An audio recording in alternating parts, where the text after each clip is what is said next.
काम वासना या भोग ये तब तक ही आनंद देता है जब तक हम उससे ऊंचे आनंद को प्राप्त नहीं कर लेते।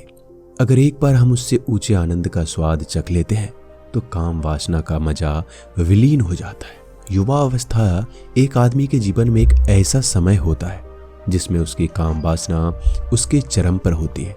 लेकिन अगर उस युवा को कोई ऐसा तरीका, कोई ऐसा मार्ग मिल जाए जिससे वह अपनी काम वासना को अपने ध्यान की सीढ़ी बना ले तो उसका पूरा जीवन आनंद से भर जाएगा।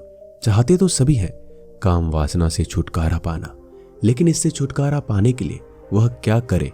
इस कहानी को सुनने के बाद आपको काम वासना के बारे में पूरी जानकारी मिल जाएगी।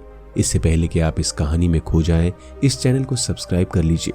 तो चलिए कहानी की शुरुआत करते हैं। गौतम बुद्ध के समय में वैशाली राज्य में एक बहुत ही प्रसिद्ध वैश्या रहती थी जिसका नाम था आम्रपाली। वो बहुत ही सुंदर थी और उसे नगर बधू घोषित कर दिया गया था, यानी कि पूरे शहर की पत्नी। उसके महल के द्वार पर सदा सोने के रथ खड़े रहते थे, यहाँ तक कि महान राजाओं को भी उससे मिलने के लिए इंतजार करना पड़ता था। वह केवल एक वैश्या थी, लेकिन इतनी अमीर हो गई थी कि वो एक राज्य खरीद सकती थी। आम्रपाली का शरीर जितना सुंदर था उससे कहीं सुंदर उसकी आत्मा थी जो सच्चे प्यार के लिए तरसती थी। क्योंकि आम्रपाली खुद से वैश्या नहीं बनी थी, उसे जबरदस्ती राजा ने वैश्या बनाया था। आम्रपाली के वैश्या बनने के पीछे एक कहानी है। आम्रपाली अपने ग्राहकों को बहुत प्यार दिखाने का दावा करते थे क्योंकि उसे इसके लिए भुगतान किया जाता था, लेकिन अंदर से वह उन सब से नफरत करती थी क्योंकि वह सभी उसका इस्तेमाल एक भोग की वस्तु के रूप में करते थे। एक इंसान के रूप में उसका सम्मान कोई नहीं करता था। एक दिन आम्रपाली अपने महल की बालकनी में खड़ी थी। अचानक उस महल के सामने एक युवा बौद्ध भिक्षु को गुजरते हुए देखा जिसके पास कुछ भी नहीं था सिवाय एक भिक्षा पात्र के, लेकिन उसके पास जबरदस्त जागरूकता थी और लोगों को खुद की ओर आकर्षित करने की अद्भुत शक्ति थी। जब वह बौद्ध भिक्षुक ने ऊपर की तरफ देखा तो आम्रपाली उसे देख रही थी। वह युवा बौद्ध भिक्षुक आम्रपाली की ओर देखते हुए बेहद सम्मान भाव के साथ आम्रपाली को प्रणाम किया और आम्रपाली एकटक उसी को देखती रही क्योंकि पहली बार किसी ने आम्रपाली को सम्मान की नजरों से देखा था। किसी ने पहली बार उसे इंसान होने का एहसास दिलाया था। आम्रपाली तुरंत सीढ़ियों से नीचे उतरी और बाहर आकर वह बौद्ध भिक्षु के पैर छुए और कहा, प्रभु कृपया आज के दिन मेरा मेहमान बने, मेरे महल में चलकर भोजन स्वीकार करें। इसके बाद आम्रपाली ने कहा, कृपया मेरे निमंत्रण को ना करें क्योंकि पहली बार मैंने किसी को निमंत्रण दिया है। मुझे हजारों बार राजाओं और सम्राटों द्वारा आमंत्रित किया गया है, लेकिन मैंने कभी किसी को आमंत्रित नहीं किया है। यह मेरा पहला निमंत्रण है। युवा भिक्षुक ने सम्मान पूर्वक आम्रपाली का निमंत्रण स्वीकार करते हुए भोजन ग्रहण किया। भोजन के बाद आम्रपाली ने कहा, प्रभु आज से 3 दिन बाद बारिश का मौसम शुरू होने वाला है जो कि 4 महीनों तक रहेगा और मैं आपको अपने घर में 4 महीने रहने के लिए आमंत्रित करती हूँ। आने वाले 4 महीनों के लिए यह महल आपका आश्रय होगा। मैं आपको पूर्ण रूप से आश्वस्त करती हूँ, मैं किसी भी प्रकार से आपके ध्यान में बाधा नहीं बनूंगी, बल्कि जितना मुझसे हो सकेगा आपके ध्यान की सुविधाओं को सुगम बनाने का प्रयास करूंगी। युवा बौद्ध भिक्षु ने कहा, माफ कीजिए देवी, लेकिन इस विषय में मैं स्वयं निर्णय नहीं ले सकता। मैं आपके प्रस्ताव के विषय में बुद्ध से पूछूंगा। अगर मुझे अनुमति देंगे तो मैं आपके महल में आश्रय अवश्य स्वीकार कर लूंगा। इतना कहकर वह बौद्ध भिक्षु वहां से चला गया। इससे पहले कि वह भिक्षु बौद्ध के पास पहुंचता और आम्रपाली के प्रस्ताव के बारे में कुछ बताता, उससे पहले वहां पर मौजूद अन्य बौद्ध भिक्षुक बुद्ध के पास पहुंच गए और बुद्ध से कहा, आप उस युवा भिक्षु को रोकिएगा।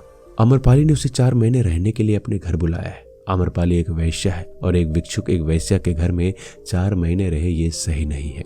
इससे हमारे संगत में गलत संदेश जाएगा। बुद्ध ने कहा, कृपया आप लोग शांत हो जाएं और उस भिक्षुक के आने की प्रतीक्षा करें। थोड़ी देर बाद जब वह युवक उनके पास आया और वह आते हैं बुद्ध के पैर छुए और उन्हें पूरी कहानी सुनाते हुए कहा, बुद्ध, नगर की एक आम्रपाली नाम की एक महिला ने मुझे बारिश के 4 महीने अपने घर रहने का आमंत्रण दिया है। मैंने उसका निमंत्रण का कोई जवाब नहीं दिया है। मैंने उससे कहा है कि अगर आप उसके घर पर रहने की आज्ञा देंगे तभी मैं उसके घर पर रहने के लिए जाऊंगा। अतः बुद्ध आप जो कहे मैं वही करूंगा।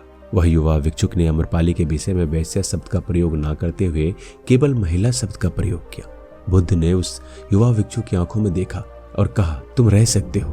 तभी अचानक एक बूढ़ा भिक्षुक खड़ा हुआ और बोला, बुद्ध ये सही नहीं है। यह युवा भिक्षुक सच्चाई छुपा रहा है। इसका कहना है कि अमरपाली नाम की महिला ने अपने घर पर रहने के लिए इसे आमंत्रित किया है, लेकिन वह महिला नहीं है, वह एक वैश्या है। बुद्ध ने कहा, मैं जानता हूं, और क्योंकि इसने वैश्य शब्द का प्रयोग नहीं किया है, इसका अर्थ है इसके मन में उसके लिए सम्मान का भाव है, इसलिए मैं इसको वहां रहने की अनुमति दे रहा हूं। वहां मौजूद हजारों भिक्षुओं को विश्वास नहीं हो रहा था कि बुद्ध ने एक युवा भिक्षु को एक वैश्या के घर में रहने की अनुमति दी है। अगले 3 दिनों बाद वह युवा भिक्षु अमरपाली के घर रहने के लिए चला गया। उसके जाते ही वहां पर उपस्थित अन्य भिक्षुक उसके विषय में तरह तरह की बातें करने लगे। बुद्ध ने सभी को शांत करते हुए कहा, मुझे मेरे ऊपर विश्वास है, मैंने उसकी आंखों में देखा है, उसके भीतर तनिक भी भोग की इच्छा नहीं थी। अगर उस भिक्षुक का ध्यान गहरा है तो वह अमरपाली के हृदय को परिवर्तित कर देगा, और अगर भिक्षुक का ध्यान गहरा नहीं है तो अमरपाली अपने शारीरिक आकर्षण से भिक्षुक को परिवर्तित कर देगी। यह एक प्रश्न है ध्यान और शारीरिक आकर्षण का, जिसका उत्तर हमें 4 महीनों के बाद मिलेगा। बुद्ध की बात सुनकर वहां पर उपस्थित भिक्षुओं ने कहा, बुद्ध, आपने उस युवा बौद्ध भिक्षु पर बहुत अधिक भरोसा करके अनावश्यक आप जोखिम उठा रहे हैं। वो भिक्षुक युवा है और अमरपाली बहुत सुंदर है। समय प्रारंभ हुआ। वर्षा ऋतु के 4 महीने बीत गए। वह युवा भिक्षुक वापस आ गया और उसने आते ही बुद्ध के पैर छुए, और उस युवा भिक्षु के पीछे अमरपाली भी आई थी। उस युवा भिक्षुक ने अमरपाली का बुद्ध से परिचय कराते हुए कहा, बुद्ध, यह अमरपाली है, यह आपसे दीक्षित होना चाहती है। यह एक अनोखी महिला है। यह न केवल सुंदर है बल्कि इसकी आत्मा उतना ही शुद्ध है जितनी आप कल्पना कर सकते हैं। अमरपाली ने बुद्ध के पैर छुआ और कहा, मैंने पहली बार देखने भर से इस युवा भिक्षु से प्रेम करने लगी थी, इसलिए मैंने अपने सौंदर्य से कई बार आकर्षित करने का प्रयास किया, लेकिन मैं पूर्ण रूप से असफल रही। इसके बजाय इस युवा भिक्षुक ने मुझे ध्यान के प्रति जागरूक किया और यह एहसास कराया कि वास्तविक जीवन भोग नहीं अपितु ध्यान है। इसलिए बुद्ध अपनी सारी संपत्ति आपके भिक्षुओं को दान में देना चाहती हूँ और शेष जीवन ध्यान में बिताना चाहती हूँ। इसके बाद अमरपाली बुद्ध के शिष्यों में पहली महिला हुई जिन्हें आत्मज्ञान की प्राप्ति हुई।